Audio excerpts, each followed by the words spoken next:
And welcome to the June 20th meeting of the Fitchburg City Council. I now call this meeting to order. Please be advised that FATV is conducting audio and video recording of this meeting for public broadcast. I ask that anyone else in the audience who is recording this meeting please identify themselves for the record now by standing and stating your name and city of residence. Seeing none, at this time I ask that all electronic devices be placed into silent mode.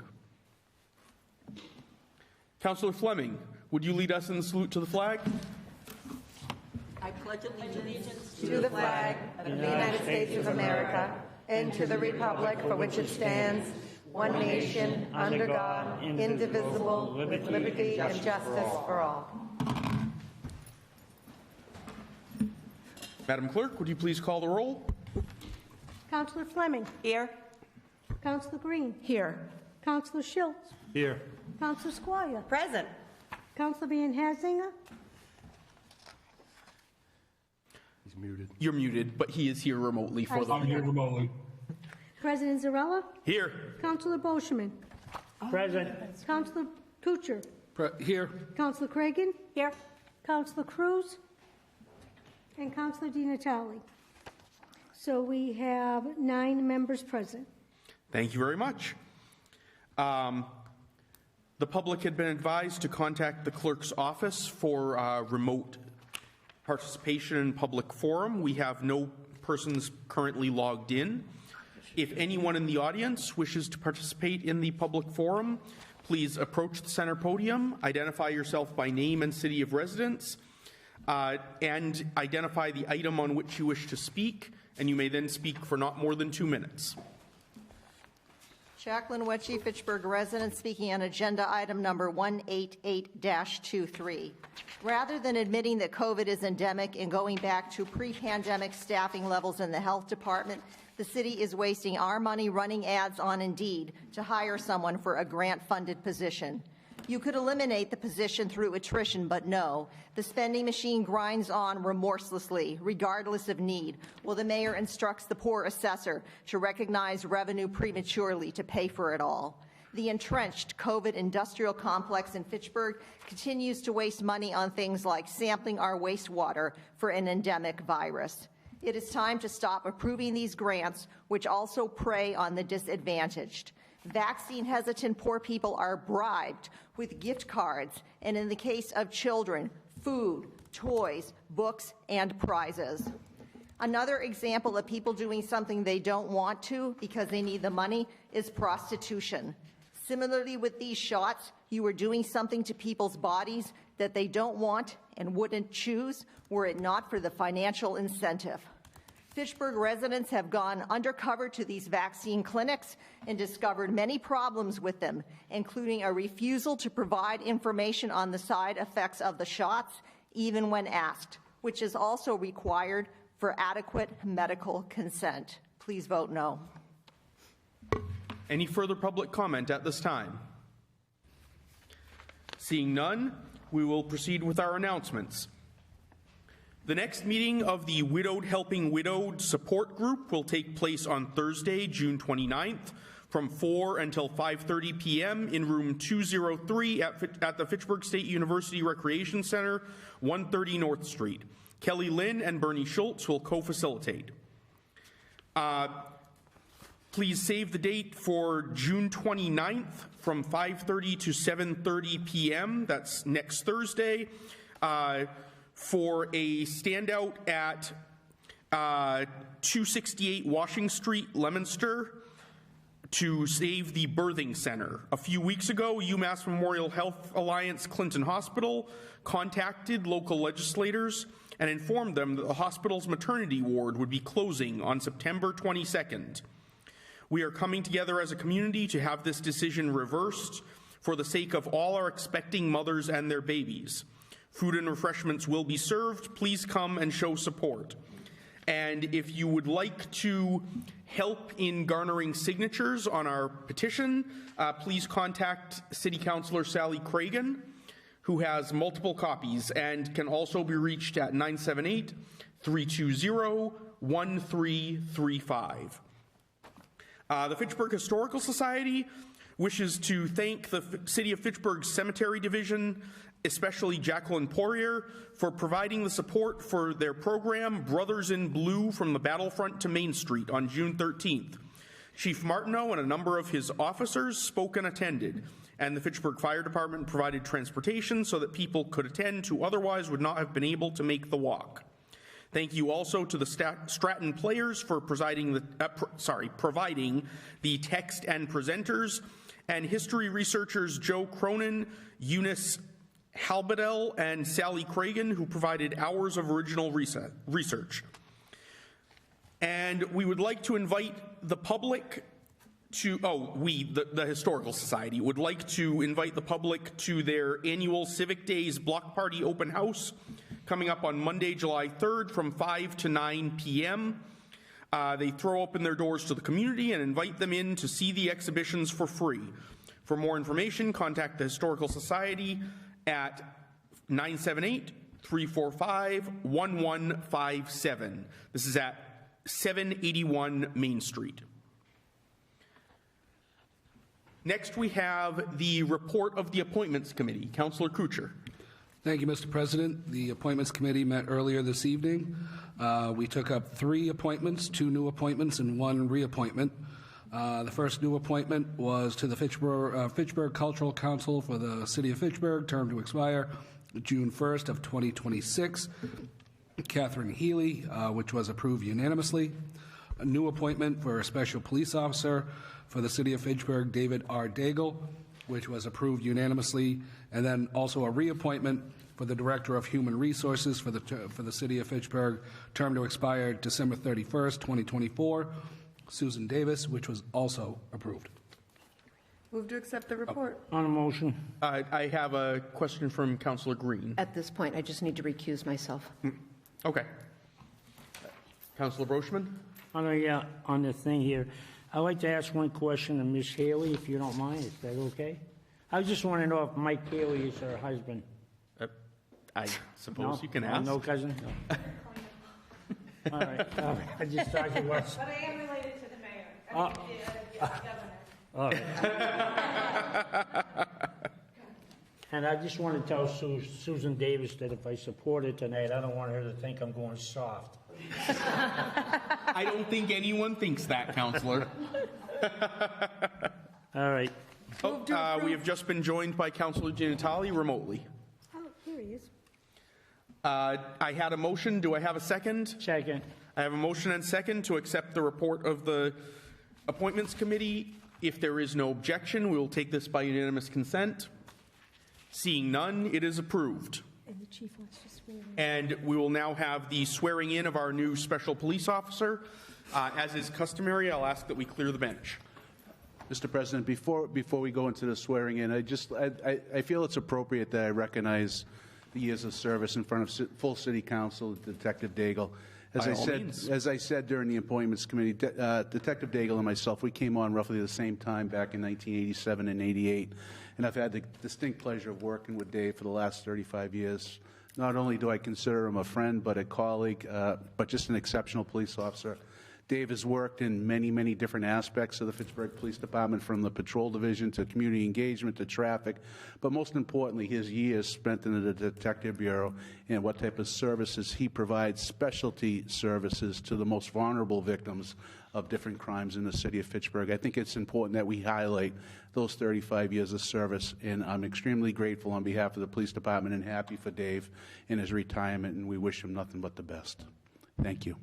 Thank you.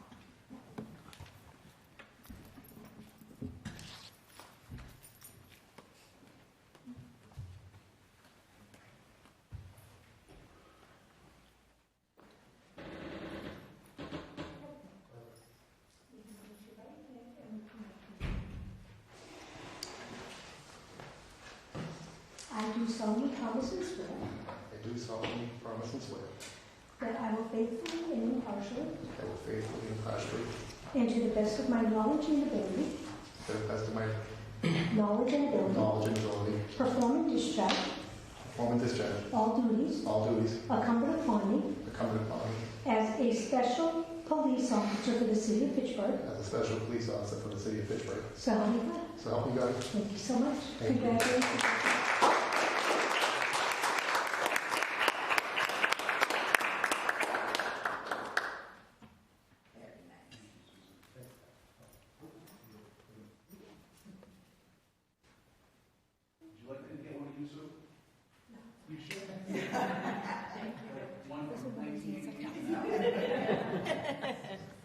Mr. President, thank you once again for allowing me your time in your chambers. Always my pleasure.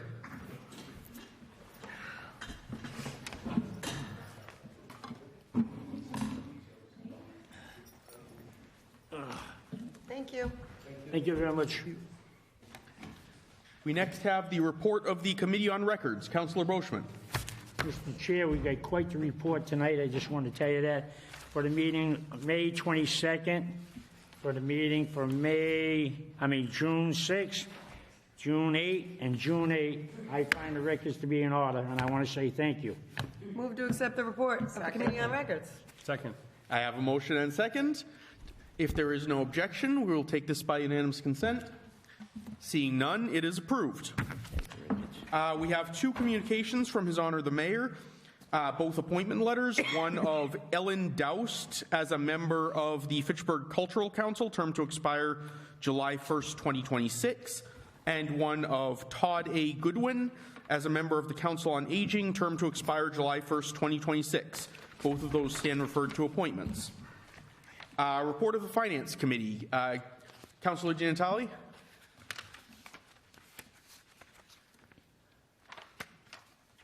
Mr. President, can you hear me? Yes. We can.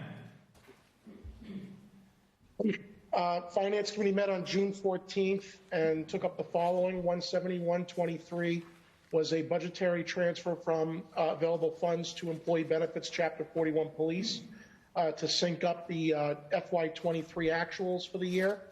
17223 was a transfer from election and registration, personal services, election workers, and credited to the following accounts.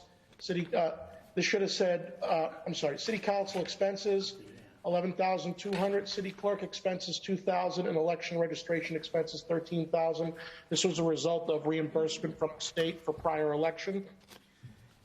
17323 was an acceptance of an earmark from Representative Kushmerek for the amount of $25,000 to support the renovation and expansion of the Fitchburg Police Department Dispatch Center. 17423 was an order to appropriate the sum of $124,391.11 from Reserve for Appropriation, PEG Access, and credited to Information Technology franchise fee for the purpose of paying FATV. The franchise fees received during the second quarter of 2023 from Verizon and Comcast. 17523 was an order that was adopted for $135,000 to transfer from Parks Personal Services Department Head Labor and credited to Parks Capital Departmental Equipment and Parks Expenses Gas and Oil. This was to procure a badly needed vehicle in the Parks Department. 17623 was an order to transfer from the following accounts, and there's multiple ones listed there, of $270,000 to DPW, capital equipment, gas and oil, motor vehicle repairs, and pothole repairs to sync up the actuals for FY23, and also buy additional capital equipment for the DPW. 17723 was an order for $4,040.70 charge against Reserve for Appropriation, TNC per ride assessment, and credited to DPW capital expenses, which will go towards street repair for the purpose of road paving. And 17823 was an order to approve the expenditure of funds from the Mass Department of Environmental Protection Asset Management Grant Program for $150,000 to begin the development of a GIS-based asset management program for stormwater infrastructure. Move to accept the report of the Finance Committee. I have a motion and second to accept the report. If there is no objection, we'll take this by unanimous consent. Seeing none, it is approved. If there is no objection from council, I will waive the reading of orders 184, 23, through 19023, which will all stand referred to finance. Any objections? Seeing none, we will waive the reading. Those stand referred to finance. We have 19123, Councillor Bernie Schultz on behalf of Linda and Mike Brousseau of 116 Belmont Street to install a berm to prevent Mount Carmel Street runoff from damaging the grass sidewalk. That is for Public Works. City Councilor Kuchar on behalf of Mike Hurley to repair the berm in front of 152 Highview Street, Public Works. Councilor Kuchar on behalf of Bev Hofer to replace the berm in front of 466 Franklin Road to combat runoff from Oak Hill Road, Public Works. Councilor Kuchar on behalf of Joyce Moretto to repair the berms at the end of Parker and Hollywood, Public Works. And Councillor Fleming on behalf of several residents, employees, and non-residents to add streetlights or a roundabout to the intersection of North Street and John Fitch Highway and Pearl Hill Road and John Fitch Highway to mitigate traffic concerns and pedestrian crossing concerns during daytime hours. This will be referred jointly to Public Works and Public Safety. On the petition, 19523. Yes. Just to know, we did approve ARPA funding for that intersection, so they are planning on doing construction on that intersection this year. Correction. They have been talking about it. They're not actually doing it yet. I was actually told to bring this back to the forefront. So. All right. Next, we have my motion for reconsideration of the June 6th votes on agenda items 158, 159, and 16023. And I'm actually going to ask that this be held because we actually have the same problem tonight that we had then, which is we're one councillor down. For procedural reasons, we need to have a 2/3 vote on this. And we didn't do a roll call at the time, so we need to redo it, basically.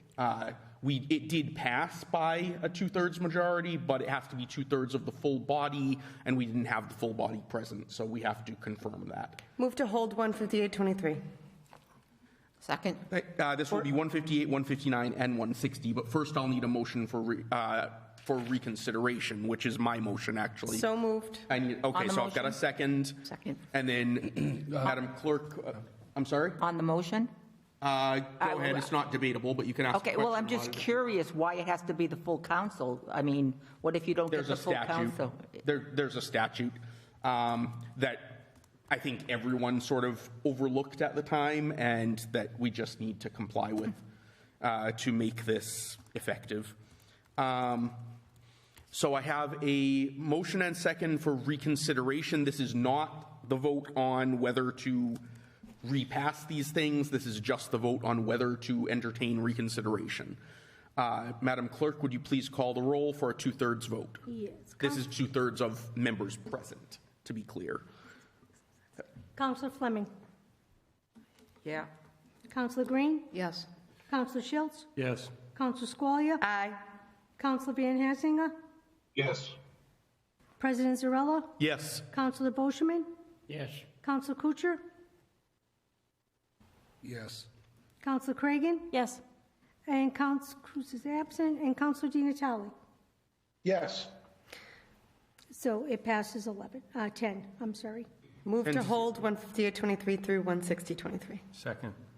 I have a motion and second to hold until such time as we have a full complement on the council. Mr. President, I want to understand what you're saying. We need a full council. I mean, we already have 2/3. We got 10 people out of 11 here. Right. So basically, I'm trying to make sure that however it turns out is in fact reflective of the full council. I don't want to wind up short of 2/3 because we have one person missing. I also don't want to wind up hitting our 2/3 mark at a lower number because we've got one person missing. But again, it is purely technical. I know it's annoying, but No, it's not. I don't really care. I just thought I asked the question. I didn't understand it. feeling is it could just be pushed off because you may not have everybody here the next meeting, and then you have, then you're off. I will try to gather everyone to make sure we have everyone for the next meeting. Councilor Di Natale has his hand raised. Mr. President, I understand the concern. I'm just concerned about, continuously pushing this off without knowing today if we'll have a full complement next time. And next time is July 5th. right after the 4th of July. We won't probably want to have I think if there's a concern that there's going to be, in this case, it would be 2 people, 3 people would be a no vote then, correct? That would be, yeah, if there were, we would need 8 votes in favor for it to be effective. So there can be 2 no votes tonight, and it would still pass, correct? This is correct. And so where I'm going with this is a little confusion is from my part. We just passed the budget 2 weeks ago, and the budget was passed 8-3. Wasn't that a legally binding vote of funding the ordinance changes? Because it just wasn't a binding vote on the ordinances themselves. And believe me, I share your frustration with the bifurcation of that process. I'm not frustrated. I'm just trying to say that for those counselors that either voted against the budget or didn't agree with the increases, this is purely procedural. The council already voted 2/3 2 weeks ago to adopt a budget and ergo fund those changes. So, I mean, okay, so if you vote for it. You're not saying you're for it. You're already on record being against them. This is purely procedural. We've already taken a vote 2 weeks ago. well, if there's consensus on the council that we take it up tonight, I'm fine with that. The reason was just essentially that I had not noticed at the time we voted last time that Councillor Cragen had temporarily left the room for a few minutes, and I should have held it until she came back, but that was my fault. I see Councillor Cragen looking slightly worried. It's not your fault. You had every right to leave. I just should have paid attention and held the vote. So, okay. So yeah, go ahead, Councillor. I was just going to echo my colleagues' comments. And is there any way we can vote on this, since we know that we have, we may have 1 no vote, but right now we've got 10 yes votes? Just again, and this is, show of goodwill for people who work incredibly hard for the city. I don't see the gain procedurally. I mean, if it's within our rules, let's do the right thing and vote on it. All right. Question on that note. I thought you said it was per statute that the full body must vote on it. No, it has to be 2/3 of the full body. I was asking to hold until we had a full body just to make sure that there was no kind of numerical mishap due to... Okay, that makes a lot more sense. Okay. But I don't care if we hold it or not. It's up to you. All right. It sounds like there's a consensus for taking it up tonight, so if you'd like to withdraw your motion, then I guess we can just take up a motion on the individual items. Sure, I withdraw. All right, thank you. Second. Can I have a motion then on 158-23? So moved. Second? Second. I have a motion and second on 128-23. 158. 158, thank you, Councillor. And this will be by roll call. Councillor Fleming. Yes. Councillor Green. Yes. Councillor Schultz. Yes. Councillor Squalia. Aye. Councillor Van Hazinga. Yes. Did he say yes? Yes.